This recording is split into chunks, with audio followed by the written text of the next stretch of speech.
I worked as a delivery driver at my local Pizza Hut when I was a sophomore in college. It wasn't the best paying job, but it was enough to where I could pay bills and other things I wanted. Being a full-time student, I had a flexible work schedule, meaning I'd only work a few times per week. My typical hours were the weekends, which were the busiest days seeing as there were more customers. This incident happened on a Friday night while I was out doing deliveries. For context, I live in a small town of Tennessee, so there would be a lot of land around the area and nobody out on the road. The delivery I had gotten was located on the other side of town, where the more wealthier people resided. This was a plus, as the wealthier people tend to tip more and were generally a lot nicer than most people. I was on a long road with forests on both sides trying to get to the destination when, out of nowhere, I see a car tailing behind me. This wasn't common as these roads are mostly quiet during this time of night. For some reason, I had this feeling of dread inside and figured this person was up to no good. All the while, the car's horn is blaring nonstop to the point where I was trying to figure out what they wanted. All of a sudden, I hear the voice of a man from the car say something, but because of the wind, I couldn't hear him. That's when I slowed down where he yelled again, and that was when I could hear something along the lines of, "Your car's on fire." I look in my rearview mirror, and the trunk is full on smoking with small flames coming from my wheels. How I didn't see this, I have no idea, but I start screaming and pull over while running out of the car. Thankfully, the driver of the other car got out and made sure I was okay. Suddenly, a loud boom can be heard from the car, and half of the car is now in flames. Now this is the part where I could only describe to be the work of God.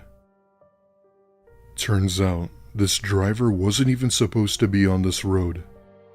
He had been coming home from work when, for whatever reason, he got this urge to turn onto the street even though it was the wrong way. The feeling was so strong that he thought he was crazy, but decided to finally do it, and that's when he saw me. When he said that, I stood there in utter shock. It took a while, but fire rescue came to put it out while I informed my boss.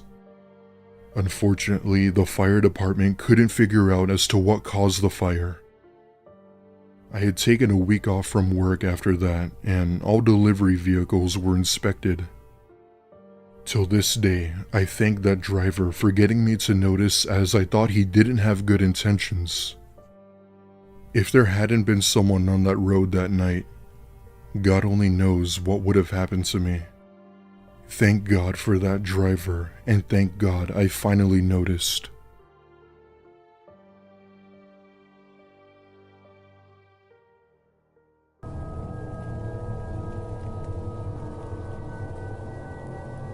I used to go to Starbucks all the time. I would say at least 2 or 3 times a week I would stop at Starbucks for coffee on my way to work. I would order online every time as I left my house and then pick it up on my way. I got it so often that some of the employees started to recognize me, and I would be friendly with a few of them. Sadly though, the lines at the location I usually went to were always super long, and one day I realized another Starbucks that was also on my way to work. I made the choice to switch locations to see if it would be faster, and it was in fact quite a bit faster every single day, and it saved me some time. After I would say about a couple of weeks of going to the new location, one day I forgot to place my order online. It wasn't a big deal, but I would just have to order at the drive-thru at the Starbucks. When I got there, the voice on the other end of the speaker of the drive-thru said hi to me and called me by my name. This surprised me because I had only been to that location 3 or 4 times at that point, and it wasn't a daily basis or anything. I also didn't recognize the voice as it was a man's voice, and all the people I knew from the previous location were females. I pulled up to the next window after I ordered, and a man with a headset came to the window. I paid and he handed me my coffee and smiled. He once again said my name and told me to have a nice day, then he winked at me. The man was rather tall and had sort of long dark hair with a slight beard. I have to say I had never seen him before, but beyond that I really didn't think anything of it. It wasn't until every single time that I would go to Starbucks after that, he would be working and would always be the one to hand me my order. Each time he would wink at me or have an almost creepy grin on his face. None of this really bothered me though, but it did feel a little bit strange. Then I stopped seeing the man. There were different people every time when I got my coffee in the morning, and I didn't really notice the fact that I wasn't seeing this strange guy anymore. One of the times I went inside to pick up my coffee and was walking back to my car when suddenly I saw the man again. He was in the parking lot and he approached me as I was getting into my car. I didn't really recognize him at first. It took me a few seconds. He said hi to me and smiled and asked me how I was doing. I said fine in a confused tone and asked what he wanted. He then asked me how the movie I watched last night was. Then he winked at me like the past times and walked away. I stood there next to my car in shock. I had in fact been watching a movie the previous night, but I had no idea how he knew about it. I was really creeped out, and for me, this was the last straw with the man, from being slightly weird to completely creepy. I had no idea who this guy was other than the fact that he worked at the Starbucks and was creepy. I decided to go back inside the Starbucks and ask another employee who he was. I first looked around the parking lot, but the man was gone. I then walked inside the Starbucks, which was relatively busy, but nothing too crazy. I went to the counter and asked who the man was with longer brown hair, a slight beard, and pretty tall. I was told in response that it sounded a lot like a guy named Jonathan, who had worked there but had been fired for inappropriate behavior around the workplace. They said he had worked at another location close by, but had moved to that location shortly before getting fired. I briefly told my story. I was told by several people that they thought he seemed creepy and had apparently followed one of his coworkers home one night. It gave me the chills as I realized this Jonathan guy most likely was outside of my house the previous night and saw me watching a movie. So many thoughts started to race through my head, such as how did he know where I lived, and had he followed me home or been to my house before? I had to go to work at that point, so I left, but throughout the day I texted with several of my friends about what had happened. Later that day I got home from work and asked my friend Lisa to come over and keep me company. I got home and shortly after heard the sound of Lisa pulling up. I was so relieved because I really didn't want to be alone in my house that night after what had happened. But then I received a text from Lisa saying that she would be there in about 15 minutes. I went over to look out the window and noticed a different car driving slowly down the street outside my window. I lived in a quiet neighborhood and there wasn't a whole lot of cars that went down the street, so I sort of noticed when they did. It was a black car and the windows were tinted. It parked across the street, but slightly past my house. Of course, I was paranoid and worried that it was the Jonathan guy.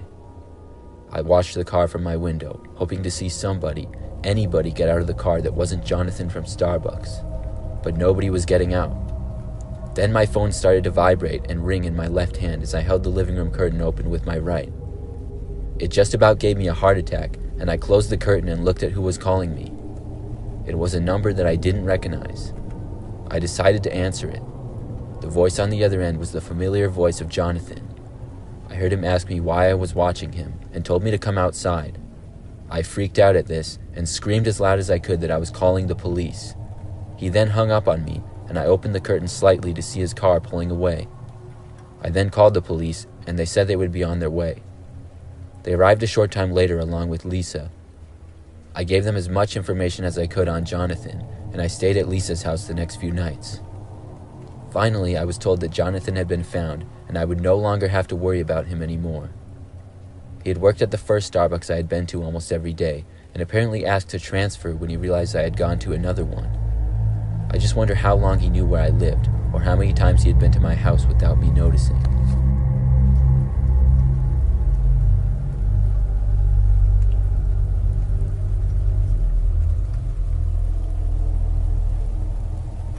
Last year, I went to Starbucks for some coffee.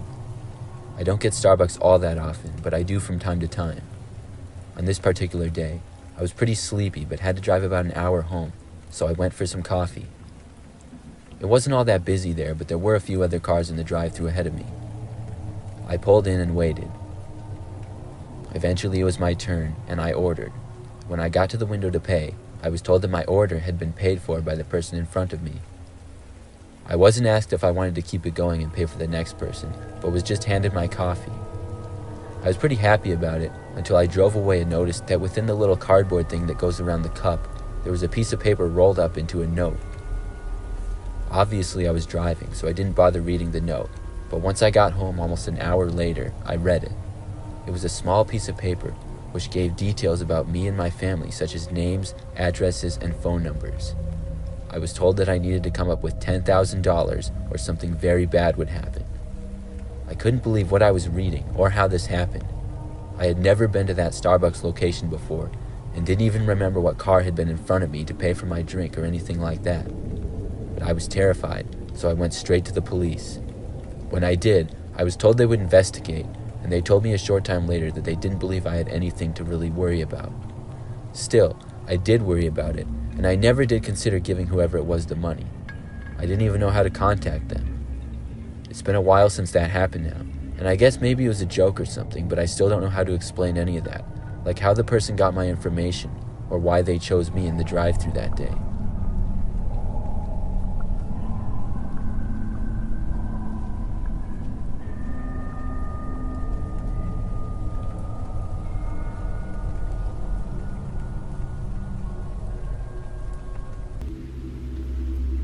I've been a big fan of this channel for a long time. I had never had a story that made me think that it was worth sharing until recently. This is my first time posting something like this, but I felt like I should since it is something that will most likely stick with me forever. For context, I'm a male and I work at a gas station in the deep south, a part of Louisiana that most people have never even heard of. I'm talking about dirt roads with no name, thick trees that seem to swallow darkness, and you might be lucky enough to see a streetlight every other mile. The little gas station that I work at is located in the trifecta of all these elements. I, of course, work the overnight shifts. The gas station doesn't see much excitement. There are either the 10 customers that come in between the hours of 10 p.m. to 6 a.m., or the random possums that decide to make the trash cans outside their personal drum set, but I digress. The night started like any other night. Make sure that the coffee is fresh, check. Make sure all the snacks, cold drinks, and beer are properly stocked, check. And now all that is left for me to do is, well, wait. I stood behind the counter, looking at inventory, listening to music, and just pacing around for the first couple of hours. You know the thing that people say, time flies? Yeah, that didn't apply to that shift. As I got bored, I decided to leave the register and check out the items on the shelf to, make sure nothing majestically sold itself. While I was on one of the aisles, I heard a man call out, "Hey, y'all open?" I turned around to see that I had 2 customers standing at the checkout. Now, I should mention this gas station does not have that fancy system that makes the doors go ding when someone comes in. Top-line security, right? So I was caught off guard that 2 customers had come in without my knowledge. I quickly walked up to the register and apologized for the wait. As we were making the usual conversation of, "Hey, how you doing?" and "Man, it's dark out here in this area," the customer asked another question that is usually always asked. "How long is it until I get to the city from here?" I answered it with the same answer that seems to automatically live in my mind rent-free. It's a good couple hours from here, just go towards the lights." Corny, I know, but that's my thing. Anyway, after scanning the customer's items, which literally was a candy bar and a bottle of water, I told them, "Hey, be careful out there, y'all. There's a tornado warning in this area until 7 a.m. and the rain's picking up." In this area, even on a clear night, it's hard to see what is ahead of you on these dark, desolate roads. As I went to look at the second customer, I realized there was no second customer anymore. I chalked it up to the guy not wanting to wait any longer and decided to just leave. I mean, from what I saw, he didn't have any items with him and probably only needed some cigarettes or something that was behind the counter. I told my customer farewell and was ready to grind out the rest of these hours, but just like a psychic, my own words had foreshadowed my fate for the night. Not long after the customer left, it might have been an hour or so, the sky could no longer hold its sorrow and just wept gallons of tears from above. To me, this is not a big deal. Bad weather, rain, and possums, yeah, I still have it out for them, happen a lot in my area. So much so that I call the experience HWA, which stands for humid, wet, and annoying. As the rain and wind picked up, I started to feel a little uneasy. mostly because, honestly, I would rather be at my house when the rain and wind decided to battle for dominance. With that being said, the inevitable happened. The power lines were no match for the relentless punishment from the elements, and then darkness, silence, aggravation. The power had gone out, and there was no backup generator for me. I was just there, standing in a blanket of darkness so thick that it seemed to cover everything in its embrace. I called my manager to let him know that the power had gone out and asked him what I should do right now. Of course, with it being so late/early, whatever 4 a.m. means to you, there was no response. I thought about locking up and just buckling down at the gas station until the storm passed. After all, I was getting paid. But that's when I heard it. Between the thunder, between the rain, between the wind, I heard a slight crunch coming from one of the aisles further away from the entrance of the station. At first, I paid no mind to the sound. I believed it to just be store items shifting with all of the terrible weather. Darkness had a way of bending your mind, making you see and hear things that your mind usually dismisses as just the wind. But after sitting there for a while, upset of course, but getting paid, I called my manager again, but unfortunately no answer.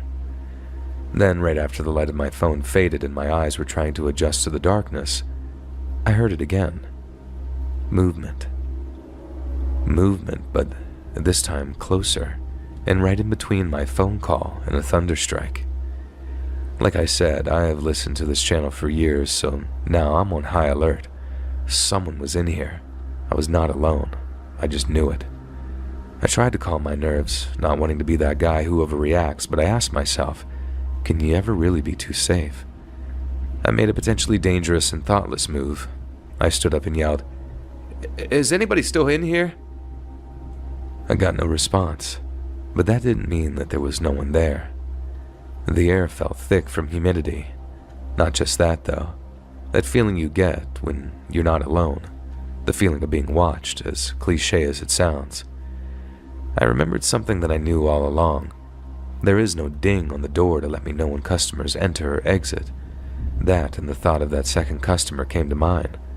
I never saw him leave. I just knew that he was there and then gone. Automatically, without a doubt, felt that something was strange, something was not right. So I did what any gas station worker would do in the pitch black. Pretended to be a ninja so that I could slowly make my way to the source of the noise without being caught. As it turns out, I'm not a ninja. The moment I stepped from behind the counter that I had been sitting behind, a voice stopped me in my tracks. "Give me what you got," was all that the void softly spoke to me. I froze, scared, too scared to say a word or move an inch. When I called out, I wasn't truly expecting a response. Soon I heard footsteps, slow but getting closer. My mind yelled, do something, run, charge at the sound and hope for the best. After all of that, though, I did nothing. Then his face appeared. A face that I wouldn't have seen if my manager hadn't called me back at that moment, allowing my phone to light up. The second customer. As it turns out, he never left. I pretended not to see or know that I recognized him, and again he repeated, "Come on, give me what you got, now." Still in a calm and calculating way. I spoke for the first time after noticing that I was holding my breath the whole time. "All I have is $250 in the register." He was quiet for a while, but then told me, "Give it over." I wish that I could say that I pulled out some special move that brought the guy down, allowing me to hold him until the police showed up. But this is real life. I gave him the money, and luckily for me, he accepted it.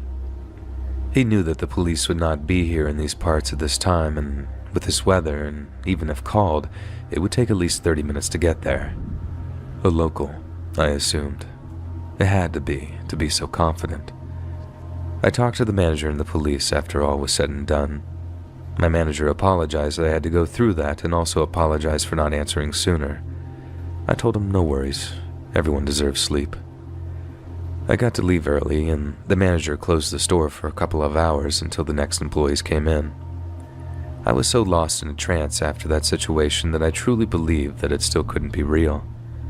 That couldn't have just happened to me after a couple of years of working there. And that was that, I thought. A funny plot twist. 2 weeks later, a man was caught trying to hold up a gas station close to where my job was located. A man that I remembered from that flash of light on my phone. The only difference is, he didn't get away this time. The thing that I can really say that I've learned from all of this is, no matter how comfortable or how much you think you know how each day will play out, always, always be on guard.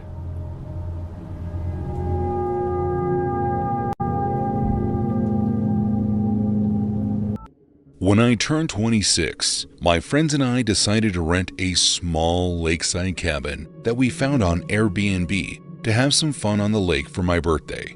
It was a really cool idea, and I'll never forget my friends for being kind enough to do that for me. I mean, it wasn't the best birthday I ever had, but they couldn't have accounted for what was going to happen. You see, we got to the cabin on Thursday at around 4 p.m., so there was still enough time to swim for a bit before it got dark. As soon as we realized that, we all just ran inside, tossed our stuff on the beds, and then got ready to hit the lake. We swam for about an hour before deciding to call it a night and relax with some food and a fire.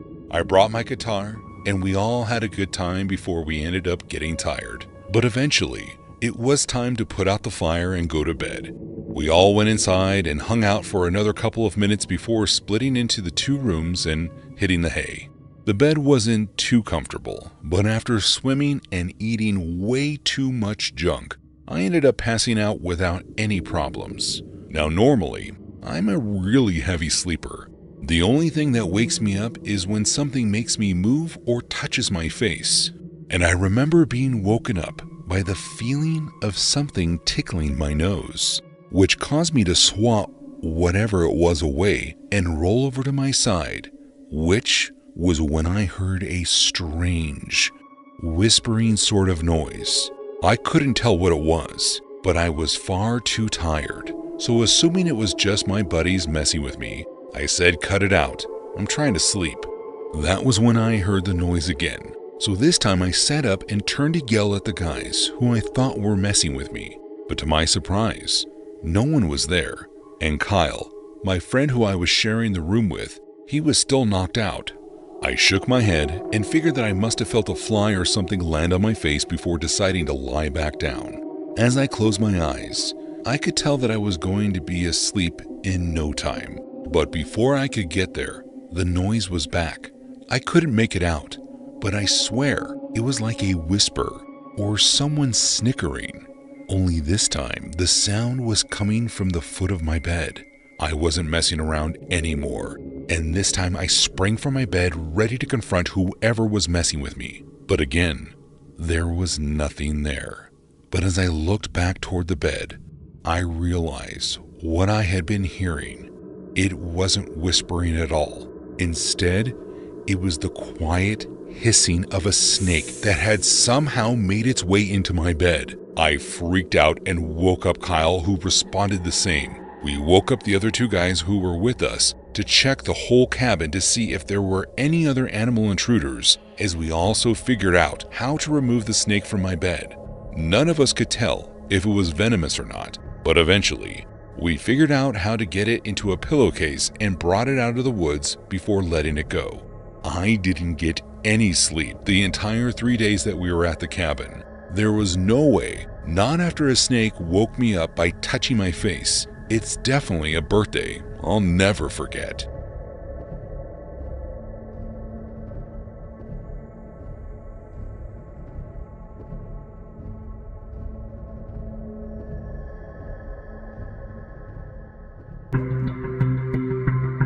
I was only 10 the last time that my family had gone to our cabin for a vacation. We used to go every year, but after that time, we stopped, which I was glad about because something really strange happened the last time I was there. It was me, my older sister, my mother, and my father. They had all gone to sleep and I was restless.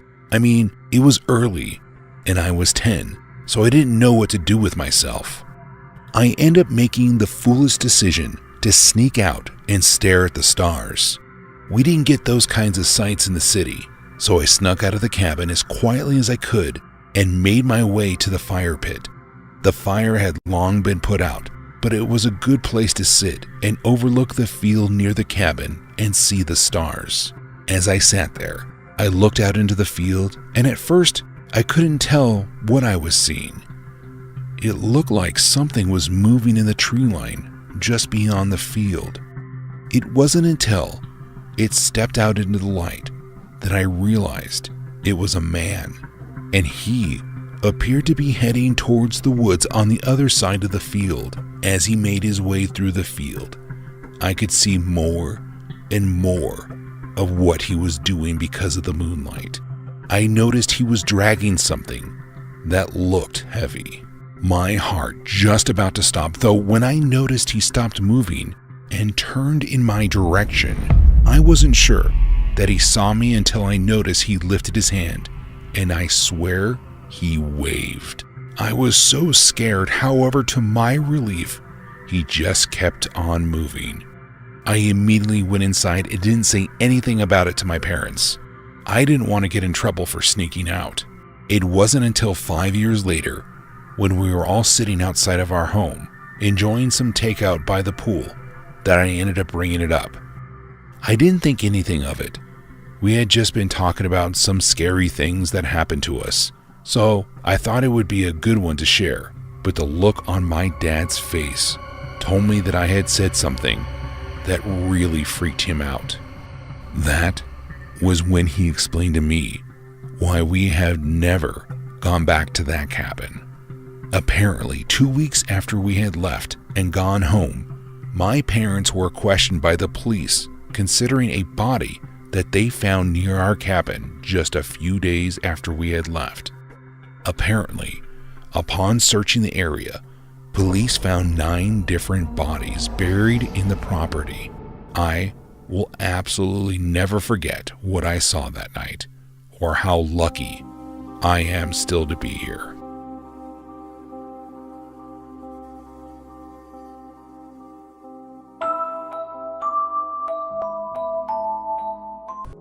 This happened during my freshman year of high school. Winter had just ended, so the air at night felt really cool, but not too cold. My old best friend, who we'll call Veronica, had texted me asking what I was up to, and she said she was hungry, to which I replied, me too. In order to better understand the story, I should explain the layout and distances from each location. I was at my cousin's house, which was about 8 blocks away from Veronica's, and McDonald's was probably about a half a mile away from both of our homes. Across the street from our McDonald's was a Target and various other fast food chains, and maybe about a mile and a half away was a Burger King. I don't exactly remember whose genius idea it was to sneak out at 11 o'clock at night in order to satisfy our hunger, but nonetheless we did. Although I had never done it before, sneaking out was relatively easy for me. As for Veronica, well, let's just say she wasn't new to it. Because I was late, I was in my PJs, which consisted of shorts and an oversized football jersey. In retrospect, probably not the best clothing idea for 11 p.m. while sneaking out at a not-so-safe city, but I digress. We met up halfway and made our way to McDonald's, catching up about whatever boy problems an idiotic math teacher we had at the time. The streets weren't desolate, but not necessarily bustling with cars either. I remember being worried that my mom would see me walking around at 11 p.m. if she drove by. We decided to cut through Target's huge parking lot to save some distance and time. Now, the McDonald's and Target were a bit uphill, but only if you walked from west to east. We came from south to north, so it wasn't really a problem for us. Not that it would have been either way, but it's better to explain. As we were crossing the street from Target to McDonald's, we saw a guy, probably about 5'5", so it was pretty short. He was wearing a blue hoodie and I believe some shorts. Veronica was maybe about 5'2" at the time, where I was about 5'3" to 5'4". Because all this happened years ago, some of the details are a little fuzzy. I didn't really think too much of the guy because Veronica and I were laughing away and talking about anything and everything, but I did take a mental note of him. So, being the geniuses that we were, neither of us actually checked to see if the McDonald's would be open. Well, to be correct, it was open, but just the drive-thru. Yeah, we failed to do one simple yet very important necessity. No problem for us geniuses though. Why, you may ask?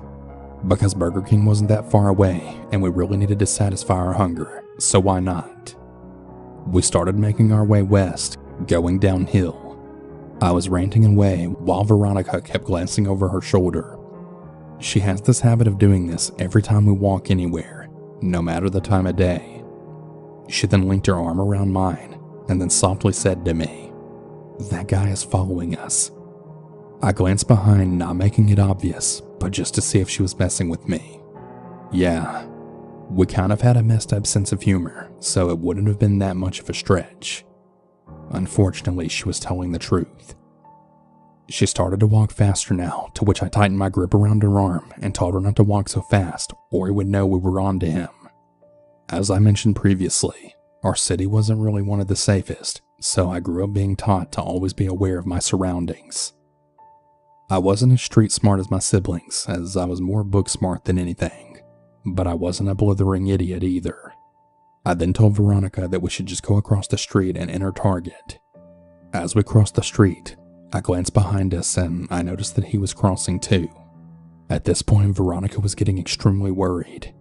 And me, you might ask? I was laughing. For some reason, I found this to be funny because what are the odds that the first time I ever sneak out, I'd end up being followed from a McDonald's? Suffice to say though, I ended up sneaking out again after that. What can I say? I wanted to get the whole high school experience. As we made our way through the large Target parking lot, I FaceTimed my cousin to share what was currently happening, as she knew I snuck out. While I was laughing and explaining, Veronica was pretty much in full-on panic mode. Eventually, I hung up abruptly as Veronica and I decided to run through the rest of the parking lot and right into Target's doors. The guy, still following us. As we made it inside the Target, we decided to walk around just in case he followed us inside, but luckily he didn't. We made our way back to the glass windows where the entrance was located at, and then we sat down to really grasp the whole situation. Veronica said she saw the guy walk past Target in the same direction we had originally came from. Behind Target is a park, which I always walk past in order to get home. I decided to call my older brother and asked what to do. He told me to call my cousin and then tell her to walk and then meet us at Target. I texted her instead, and I told her to bring her giant of a boyfriend who happened to be spending the night. She said that she would meet us by the front. Veronica was really relieved, but I still didn't really care about it at all. A few minutes pass, and a guy walks in Target and makes his way over to Veronica and me. I don't remember exactly, but I think he was Caucasian and maybe about 5'7". He explained that he was in the McDonald's drive-thru when he noticed us walk away, and the guy following from behind. He said that he saw us cross over into Target as well as the guy, and that he wanted to make sure we were safe. We explained our side of the story and then reassured him that we were in fact okay.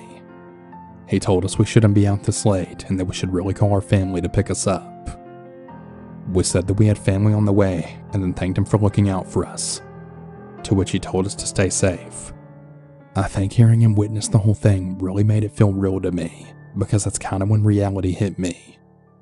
My cousin ended up coming with her boyfriend and dad in the car, so yeah, we got busted. But I didn't get in trouble because, well, they were my cousins, and I was kind of a goody two-shoes. Not to mention the fact that my mom probably would have been really mad at my cousins for not noticing I snuck out under their supervision. Veronica came to my cousin's house with me, where we just talked about what happened. I even FaceTimed one of our senior friends and told him about it too. Veronica and I no longer talk due to other reasons that didn't happen until years later. But during the rest of our friendship, we'd always recount that story and laugh about it. But it really is scary how easily something bad could have happened if we had only continued our journey to Burger King. And the realization that another person witnessed it made it all too real for me. I've been followed a few more times after this event, and it's really given me some extreme anxiety. I think it's pretty damn safe to say that I won't be walking alone anymore. Hell no.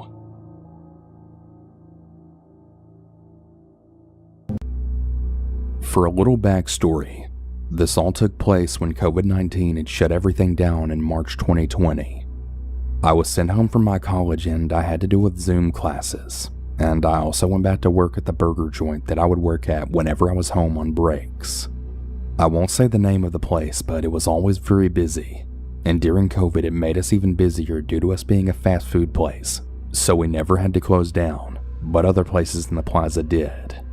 We always had some really crazy and nasty people, but the pandemic just made everyone so much worse. At the time, we had this one regular that would come in who we thought had some mental problems multiple times a week. He would be really emotionless in his talking and just gave really blank dead stares towards everyone, and just stood there like a gargoyle, really intimidating and statuesque. He would ride his bike up to the walk-up area and look through the sliding windows until one of us got to taking his order. But he only really liked certain people to take his order and was also very cold towards us. He would order the same thing every time, but wants it fresh right out of the grease and handled by once again only certain people. And to make sure of it, he'll intensely stare at us through the pickup window. He would make the other customers outside so uncomfortable that they would walk away or they would just sit in their cars until they left. He used to only come in during the day shifts, but because days were much busier than the night shifts, and with all his demands that he would give us every time, my manager got fed up and told him to no longer come here during the day, thus now making him a night shift problem. During the week, I would work night shifts because of class, and I would usually be clocking out by 10 p.m. It was around 9:30 and I was closing my side down and starting to clean when he then rolled up on his bike. I happened to be one of the few people he let take his order, so as usual I took his order. He wants everything completely fresh, the standard list of demands. But one demand he gave was new. He always orders a side of fries with his meal, and sometimes to put the fries in the carton we either use a scooper or tongs. He asked us to use the scooper instead of the tongs because it'll give him more fries. Me just wanting him to leave and being close to leaving myself, I just went over and told the fry guy what he wanted. The fry guy just rolled his eyes, knowing how annoying this guy is, and dropped some new fries in the grease for him. The fry guy went on a break shortly after, and the night manager took over a station and waited for the fries to be ready. She didn't know it was this guy though, and she used the tongs to put the fries in the carton. She then hands me the order to pass out. The guy slides open the window, and he told me that she didn't do what he asked and that he wants more fries in his bag, since it looked like she didn't put enough in, which she put plenty in. He just didn't get his way. Once again, just wanting to leave after I'm done with him, I just oblige and go back. My coworker who I'm going to call E calls back and says that I shouldn't let him do that. I then called back saying that we've been letting him control us for months, and it's not my problem to handle a manager's problem if he has issues. My night manager hears this and sees it's the guy at the window. They then groan and they ask me what the issue is with him this time. I explained her the story and she went up to him and told him that it makes no difference what she does. He's getting his order fresh every single time by the people he wants to make his order, so to just suck it up and take the bag. She hands him the bag and then storms in the back to finish her inventory. The guy then pokes his arm and head in the window and tries to get one of the other coworkers to remake his order.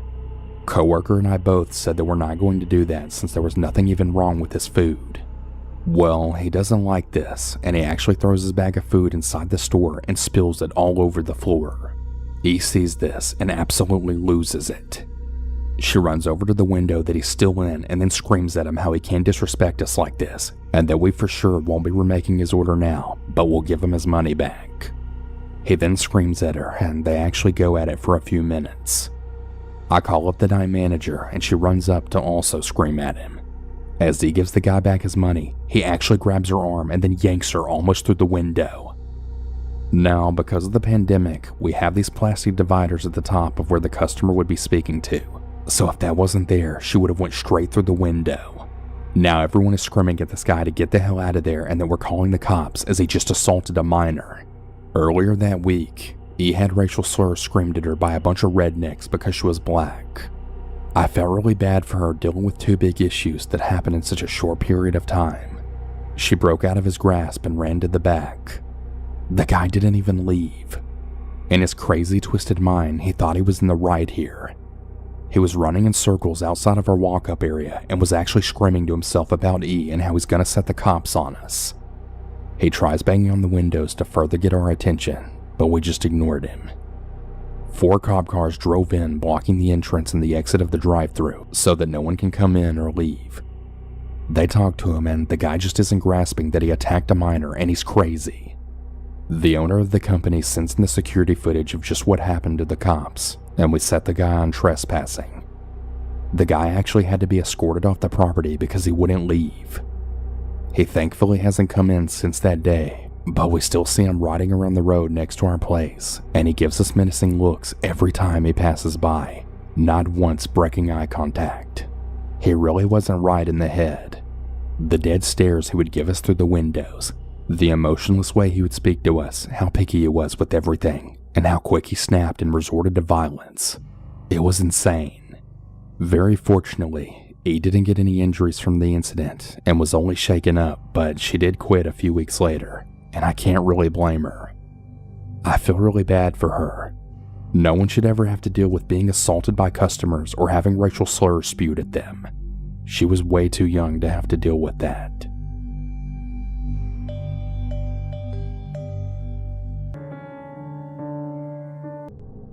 Okay, so a few years back, me and my girlfriend decided to get out of the city for a few days by renting an Airbnb.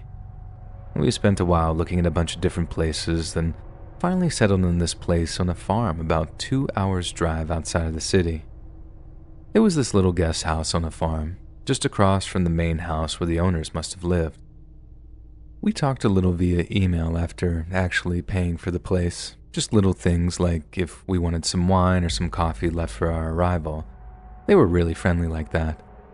Then just a few days before we were due to drive out there, they suddenly stopped replying to our emails.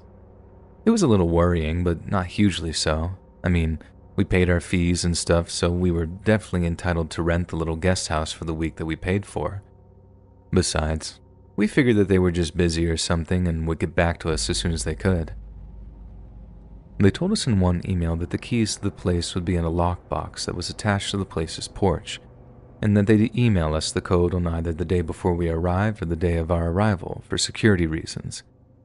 But then, like I said, they seemed to just go totally dark just a few days before, and they ended up not emailing us any kind of code. We were kind of annoyed, as anyone might be, and as we'd already paid our money and all that. I know we probably should have just canceled the trip and got a refund from Airbnb, but we really liked the idea of staying out on this farm place, as it would make the perfect little break from our busy urban lives. So we decided to just roll the dice, drive out there and get the code to the lockbox by knocking at the actual farmhouse instead of relying on email and stuff. The place was relatively easy to find, and both the farmhouse and the little guest house looked awesome. There was just one problem. The door to the main house was wide open, and there was a trail of clothes and household items leading up to a spot that looked like a truck or car had once sat. As you can guess, we could instantly tell that something wasn't right, as it looked like whoever had lived there had left in a hurry for some reason. Just to be sure, we walked up to the door, knocked on it, even thought it was open and called out, "Hello?" and stuff like that. We didn't get any reply, so there was definitely no one home, and we didn't actually have any of their numbers, so there was no getting in touch with them to find out where they'd gone or when they'd be back. Not that we actually thought that they were coming back anytime soon. The trail of stuff gave us a pretty good idea that no one would want to be returning at all. The only real questions we were faced with was, why the hell did the family leave in such a hurry? And what exactly scared them so bad that they'd want to leave so fast? We didn't exactly stick around for very long. The bad vibes were seriously heavy in the air, and my girlfriend was begging me to get us out of there from almost the moment we got out of the car. But in the time we were there, we didn't see any blood or anything like that. No bullet holes either.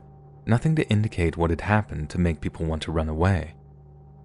We made sure to call the cops on the way back into the city just to let them know that something had happened if they didn't know already. Getting our money back from Airbnb was actually much easier than we figured, too.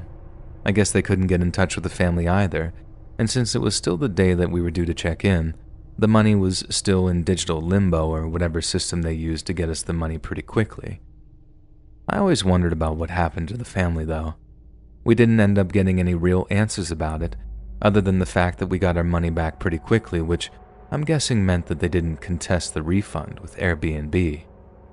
We've rented Airbnbs since then too, with none of that same creepiness being repeated. So while I definitely recommend using the company, I suppose you just don't know what you're walking into until you're actually there.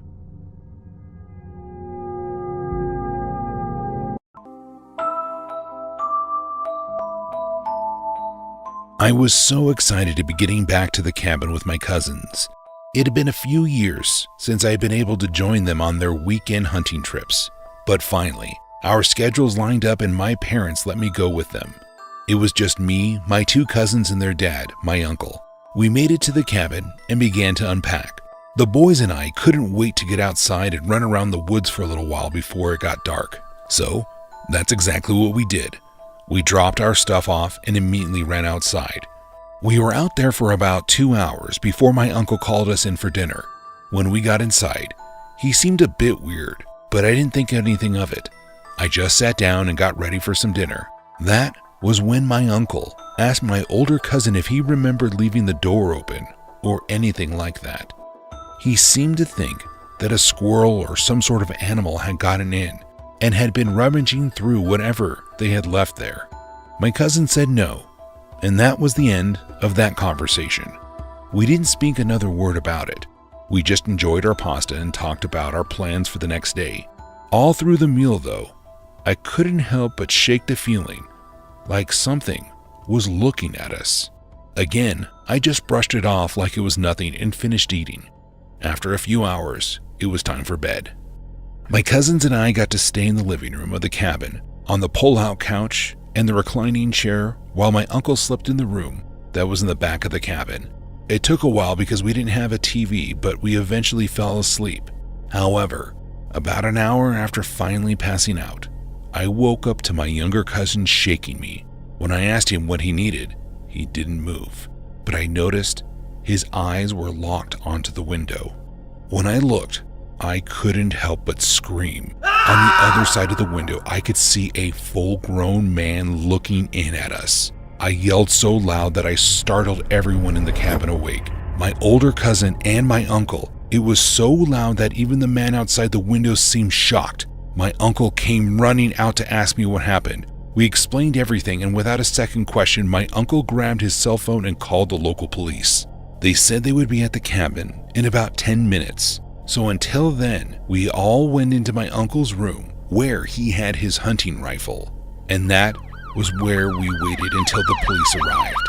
After about 20 minutes of searching the woods, they found a man who had been hiding out in the bushes about a mile away. When they found him, the police said that he had a knife on him that looked like a kitchen knife. It was one of the ones from the cabin. To this day, the only conclusion that we could come up with is that the man had been staying in the cabin without my uncle knowing, and when we showed up, he had to leave, but he left prepared to come back and take the cabin by force. I'm thankful every day that my little cousin managed to see the man before anything bad could have happened.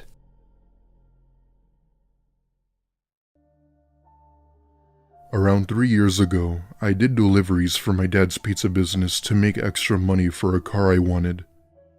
I had just turned 17 and would do several deliveries for my dad whenever I could.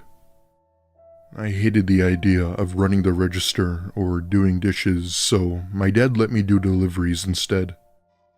Realistically speaking, I'd work maybe 15 hours a week to help with my dad, and being a small business, we'd maybe get about 4 or 5 deliveries a day.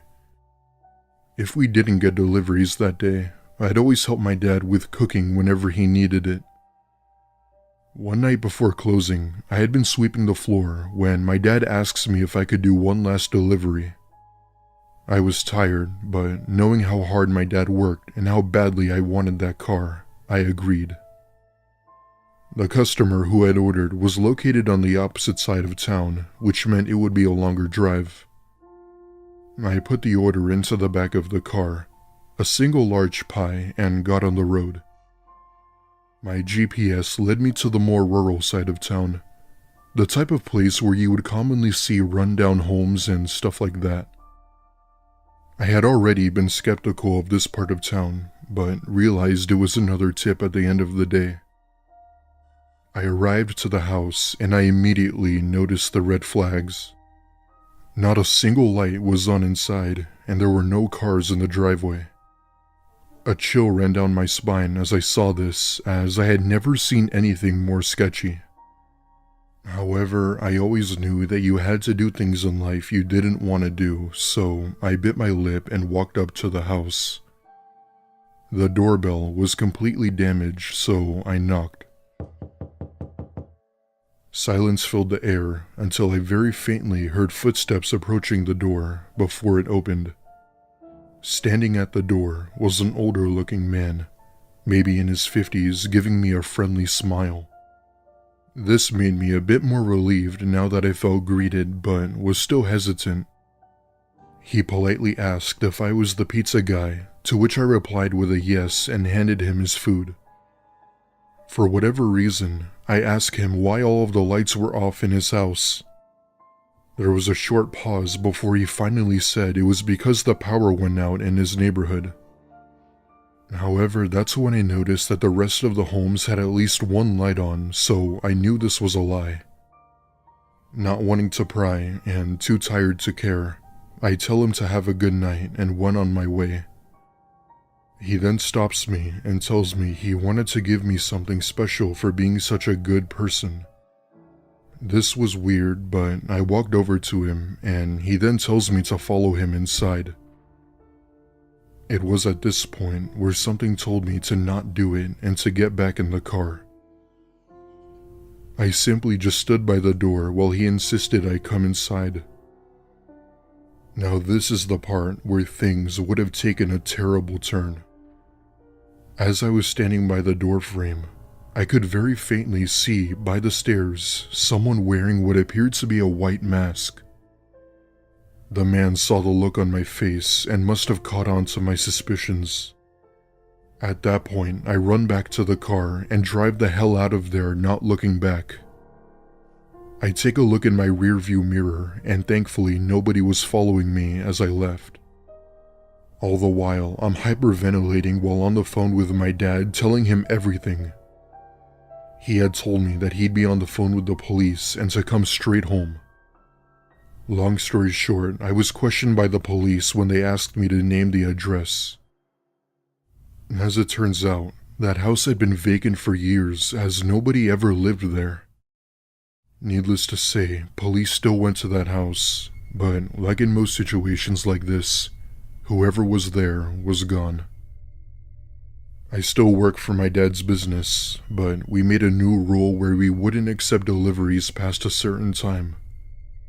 It's been a few years now, and nothing has happened since. This incident still comes back to me once in a while, and makes me think about what would have happened had I not seen the man in the mask.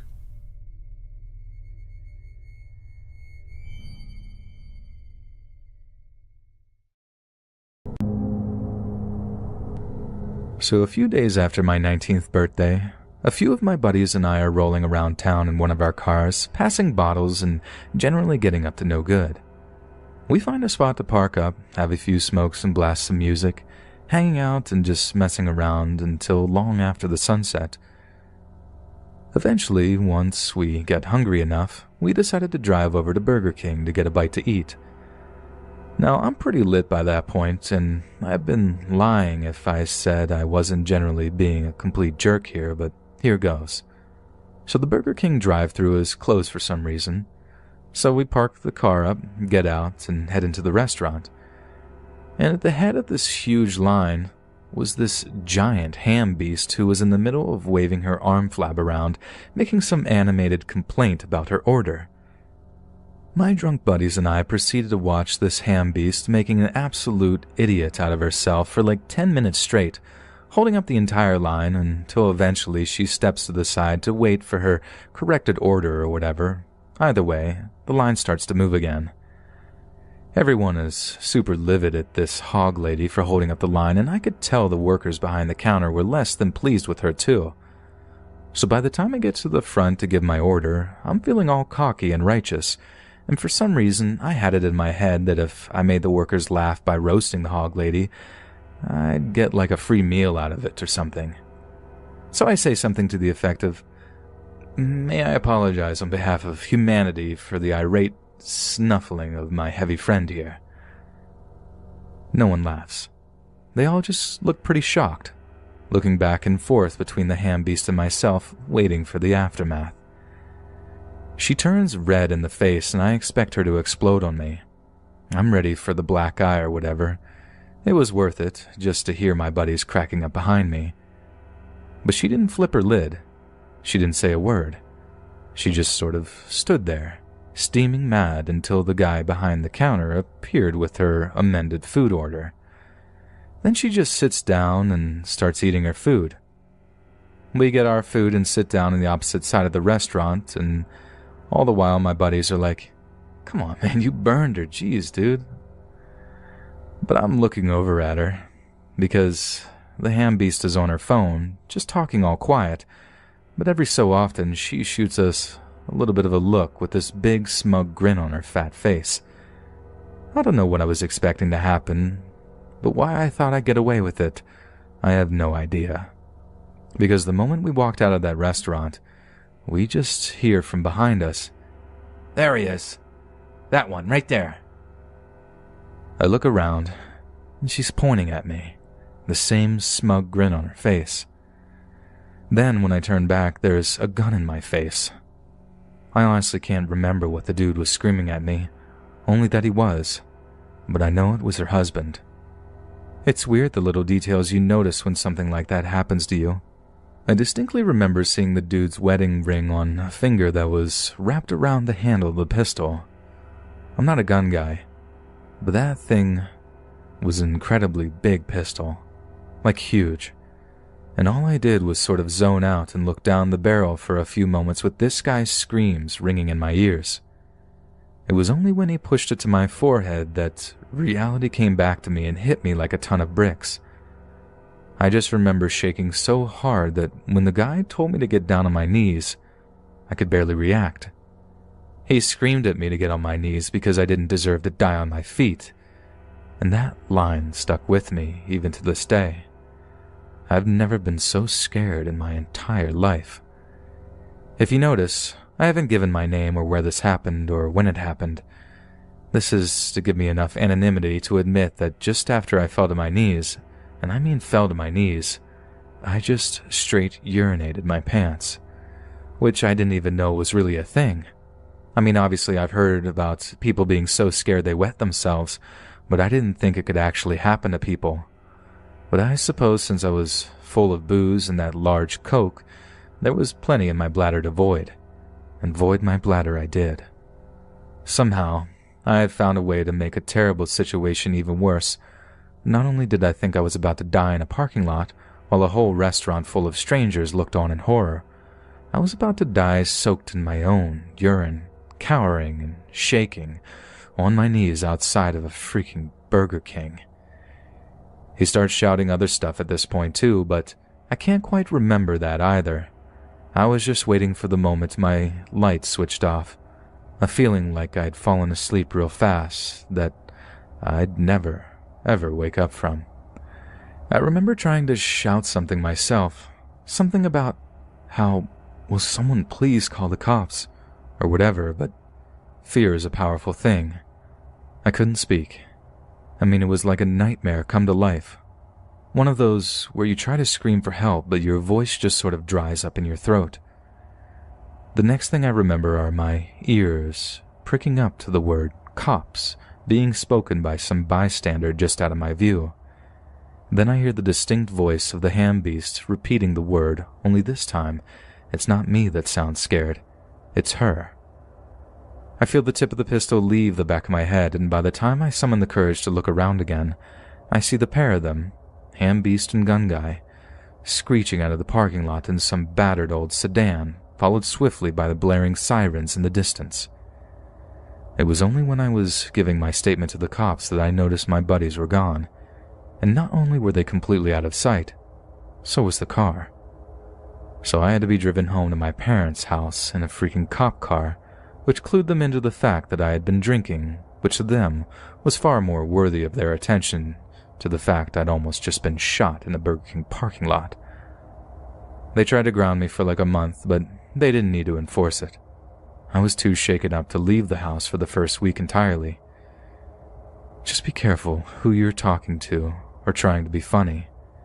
You never know who's psycho enough to put a gun to your head.